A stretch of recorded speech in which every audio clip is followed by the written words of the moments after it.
ఈరోజు మీకు వొకాబులరీ ఎలా నేర్చుకోవాలి దాని గురించి చెప్పబోతున్నాను. సో, వొకాబులరీ నేర్చుకోవాలి అంటే మనకు డిక్షనరీ అనేది చాలా అవసరం. ఎంత అవసరం అంటే మన మనకి ఆక్సిజన్ ఎంత అవసరమో వొకాబులరీ పర్ఫెక్ట్‌గా రావడానికి మనకు డిక్షనరీ గూడా అంతే అవసరం. అయితే మనకు డిక్షనరీ కావాలి. ఎటువంటి డిక్షనరీ కావాలంటే మంచి డిక్షనరీ కావాలి. మంచిదంటే ద బెస్ట్ డిక్షనరీ. ద వరల్డ్‌లోనే బెస్ట్ అయినటువంటి డిక్షనరీ కావాలి. మనకు వరల్డ్‌లో 2 ద బెస్ట్ డిక్షనరీలు 2 ఉన్నాయి. ఒకటి ఆక్స్‌ఫర్డ్ డిక్షనరీ. ఈ ఆక్స్‌ఫర్డ్ డిక్షనరీలో కఠినమైనటువంటి పదాలను సరళమైనటువంటి మీనింగ్‌తో అర్థమయ్యేటువంటి సింపుల్ వర్డ్స్‌తో దాని యొక్క మీనింగ్ అనేది మనకు దొరకడం జరుగుతుంది. రెండవ డిక్షనరీ కేంబ్రిడ్జ్ డిక్షనరీ. ఈ డిక్షనరీలో మనం వర్డ్స్‌ని ఎలా ఉపయోగించాలి? అంటే మనకు కఠినమైనటువంటి వర్డ్స్ యొక్క మీనింగ్ బాగా తెలిసినప్పటికీ వాటిని ఎలా ఉపయోగించాలో తెలియదు. అప్పుడు మనం రాసేటప్పుడు గానీ, మనం మాట్లాడేటప్పుడు గానీ, ఆ వర్డ్స్‌ని మనం దాచిపెట్టడం జరుగుతుంది. దానివల్ల మనకేమవుతుందంటే, మనకు ఒక సరైన క్రమంలో మనం గ్రామర్‌తో కూడినటువంటి సెంటెన్స్‌ని మనం రాయలేకపోతాం, చెప్పలేకపోతాం. అంటే మనకొచ్చేటువంటి సెంటెన్స్ అనేది పూర్తిగా తప్పుగా వస్తుంది.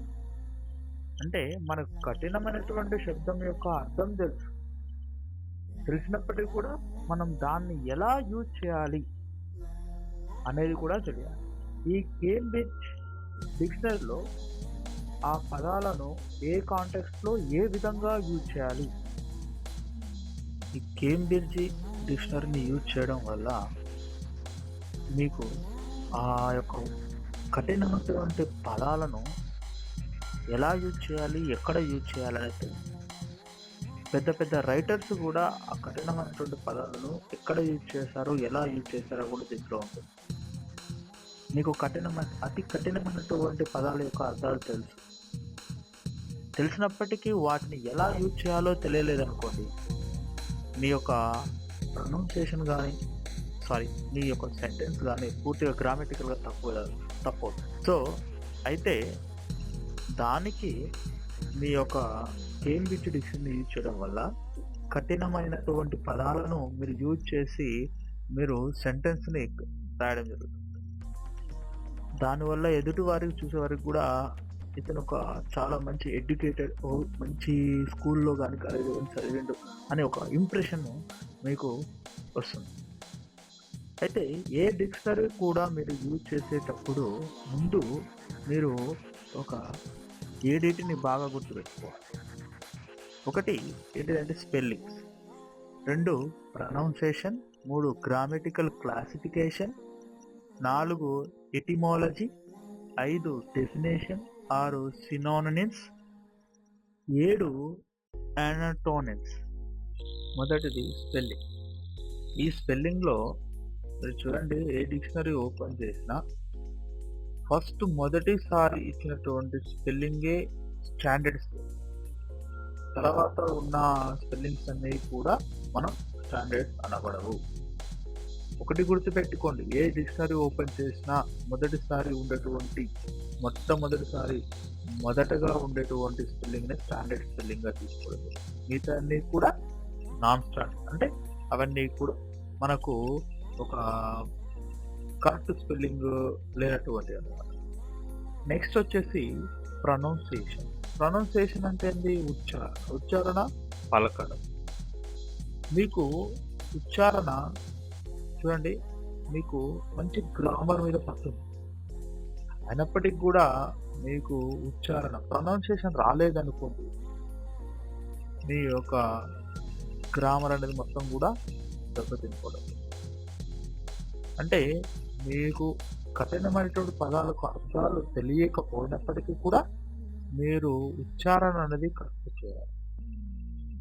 చూడండి, మీరు ఎంత గొప్ప విద్యావంతుల యొక్క విద్య విద్యను ఉన్నతిని మనం తెలుసుకోవాలి అంటే వాళ్ళు ఆ పదాల యొక్క ఉచ్చారణ ప్రొనౌన్సియేషన్ని బట్టి మనం తెలుసుకోవడం జరుగుతుంది. నెక్స్ట్ మనం గ్రామటికల్ క్లాసిఫికేషన్ అంటే మనం ఒక సెంటెన్స్ని మనం నౌన్స్ గా, ప్రొనౌన్స్ గాను, వెర్బ్స్ గాను, అడ్వర్బ్స్ గాను మనం ఇలా డివైడ్ చేసుకోవచ్చు. సో మనం యూజ్ చేసే వర్డ్ అడ్వర్బా, నౌనా, ప్రనౌనా అనేది మనం తెలుసుకొని ఒకవేళ దాని యొక్క మీనింగ్ అనేది మనకు కరెక్ట్ చేసినట్లయితే మనం ఎక్కడ వాడాలి, ఏ విధంగా వాడాలి అనేది మనకు తెలుస్తుంది.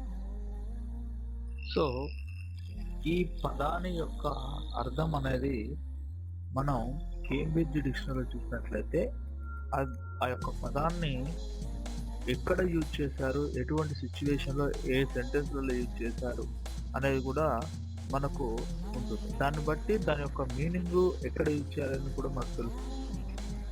నెక్స్ట్ వచ్చేసి ఇటిమలాజీ అనగా శబ్దోత్పత్తి.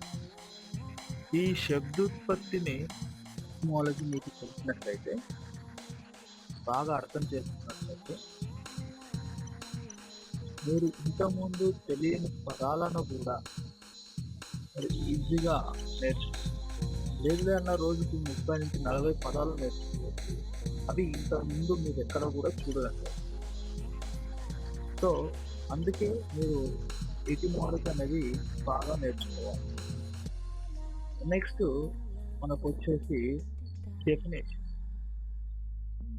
ఈ డెఫినేషన్ అనేది కూడా మనకు ఏ విధంగా అంటే డిక్షనరీలో మొదటగా వచ్చే దాన్నే మనం స్టాండర్డ్ డెఫినేషన్గా తీసుకోవడం జరుగుతుంది. చూడండి, ఒక పదానికి చాలా రకాలైనటువంటి అర్థాలు ఉంటాయి. అయితే ఇక్కడ చూడండి, ఒక బ్లూ అనే ఒక పదాన్ని తీసుకున్నప్పుడు దాని యొక్క అర్థం నీలం రంగు అనే వస్తుంది. ఓకేనా? నెక్స్ట్ బ్లూ అంటే ఇంకోటి చూడండి, దుఃఖం, ఇంకొక అర్థం సాగర్ అనే వస్తుంది. అంటే ఒక పదాన్ని మనం వాటి యొక్క మీనింగ్ని 25 సెంటెన్స్లలో డిఫరెంట్గా రాసాము. అప్పుడు మనకు ఒక పదం యొక్క అర్థం తెలియడం కాదు, 25 పదాల యొక్క అర్థం తెలియదు. అందుకే డెఫినేషన్లో మొదటగా వచ్చేటువంటి దాన్ని మనం స్టాండర్డ్ డెఫినేషన్గా సినానిమ్స్ అంటే సమానాలు. అంటే వాటి యొక్క అర్థాలు ఇంచుమించు ఒకేలాగా ఉన్నట్టుంటాయి, కానీ ఒకేలాగా ఉంటాయి. అంటే దానికి ఒక ఉదాహరణ చెప్తాను. మీరు ఒక వస్తువు చూసినట్టు గెట్ షాక్ అండి. మీరు ఒక వస్తువుని చూసి ఆశ్చర్యపోయారు, కొంచెం బాధపడ్డారు. అప్పుడు యువర్ ఆస్టాన్ అనే దాన్ని మనం అంటే ఇక్కడ సర్ప్రైజ్ కానీ ఆస్టానిష్ కానీ రెండూ కూడా ఇంచుమించుగా ఒకే అర్థాన్ని ఇచ్చినప్పటికీ కూడా వాటిని రెండింటిని కూడా మనం ఇంటర్చేంజ్ చేసి వాడలేము.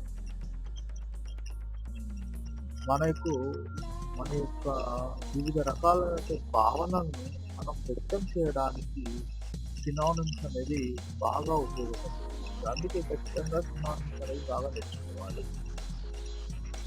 యాంటానిమ్స్ అనేది విపరీత అర్థాలు ఇవ్వడం. సో దీన్ని ఎందుకు నేర్చుకోవాలి అంటే, మనం ఏదైనా కాంపిటేటివ్ ఎగ్జామ్స్కి ప్రిపేర్ అవుతున్నప్పుడు ఈ యాంటానిమ్స్ అనేది వస్తూనే ఉంటుంది. ఒకవేళ మనం కాంపిటేటివ్ ఎగ్జామ్స్కి ప్రిపేర్ కాకపోయినప్పుడు కూడా ఇది నేర్చుకోవాలి. చూడండి, మీరు ఏదైనా ఒక పదాన్ని, ఒక సెంటెన్స్ని గుర్తు తెచ్చుకోవడానికి ప్రయత్నించండి. దాన్ని చదవండి. నేను చెప్పినట్టు విధంగా ఈ 7 టిప్స్ని మీరు ఫాలో అయినట్లయితే ఆటోమేటిక్గా మీకు గుర్తుండిపోతుంది. మీరు ఎప్పుడైనా డిక్షనరీని ఓపెన్ చేసి ఏదైనా ఒక పదాన్ని చూస్తే ఆటోమేటిక్‌గా ఈ పదం కనిపించగానే మనకి ఇప్పుడు చూస్తున్నాం కాబట్టి ఇప్పుడు మనలో చెప్తాం.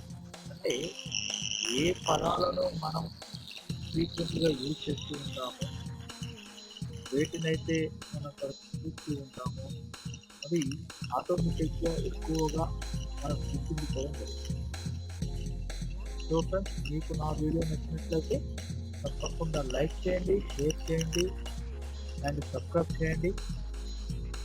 మీకు ఏమైనా డౌట్స్ ఉంటే కామెంట్ రూపంలో తెలియజేయండి.